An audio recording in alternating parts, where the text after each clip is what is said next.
Hi, designers.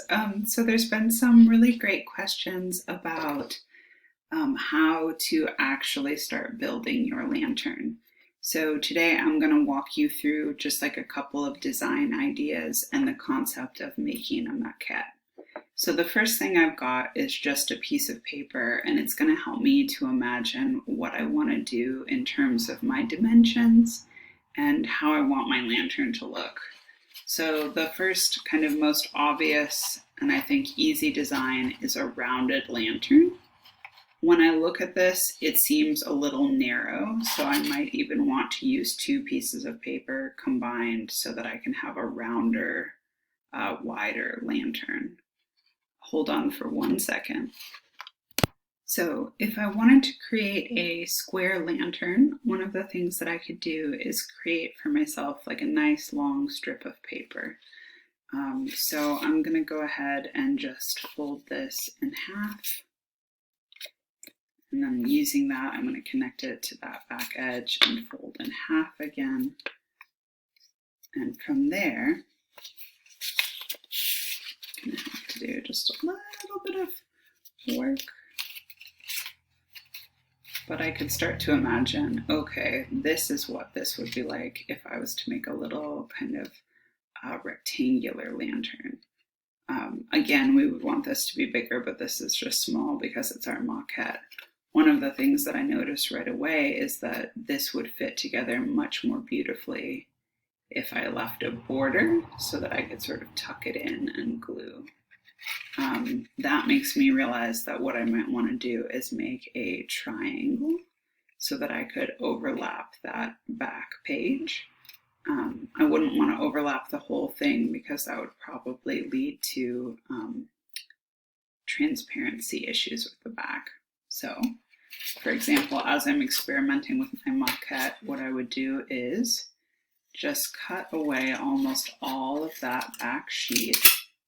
Ooh, sorry, that was a bad noise. And then I just have this little tab to glue that back sheet onto the lantern. Okay, so we've done a kind of rectangular form, a rounded form, a triangular form. There are obviously a lot of different directions that you could go with this, like different aspect ratios. So I'm just using my X-Acto knife and a self-healing mat to cut out some of the shapes in my little test maquette. So now I have this little cutie, which reminds me kind of when I made snowflake crafts as a child. And we can open it out. And then what I would do is use that little bit of a border to make my lantern connection when I went to glue. All right, so I hope that this is helpful. Probably if this was my project, I would have selected maybe something with a little bit more to the pattern, but that at the same time, it can be daunting to have to do so much cutting work.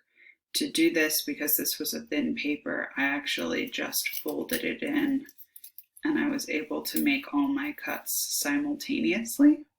If you're not able to make your cuts simultaneously because maybe your lantern is going to tell a story and you want it to go panel by panel, you can outline it with pencil and then just turn it pencil side in. You can also make the cut on one and then fold it and trace it onto the next one and then fold it and trace it onto the next one. If your paper is like a nice thick paper and it feels like it's too much to get through it with it folded. Okay, hope this helps. Please write to me with any questions.